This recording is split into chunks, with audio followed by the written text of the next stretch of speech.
भारतातील सर्वात मोठ्या क्रूज टर्मिनलचे उद्घाटन देशाचे बंदरे, जलमार्ग आणि जहाज मंत्री सर्बानंद सोनोवाल यांच्या हस्ते मुंबईत लोकार्पण झाले।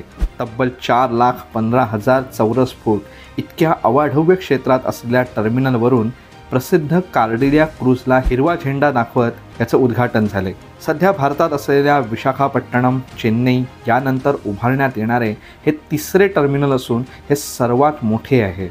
मुंबई बंदर प्राधिकरणाला हे टर्मिनल उभारणीसाठी 556 कोटी रुपये इतका खर्च आला। एखाद्या विमानतळाचा भास व्हावा असे हे टर्मिनल आहे। चेक इन आणि इमिग्रेशनसाठी 72 काउंटर्स असणार आहेत। या टर्मिनलचा रोजचा कारभार बघण्याची जबाबदारी बलार्ड पियर पोर्ट आणि JM बक्षी अँड कंपनीकडे असणार आहे। वर्षाकाठी 10 लाख प्रवासी आणि 200 क्रूज हाताळण्याची क्षमता असलेल्या टर्मिनलमुळे जगातील एक प्रमुख सागरी केंद्र म्हणून भारताचे नाव जगाच्या नकाशावर पक्के होईल यात शंकाच नाही।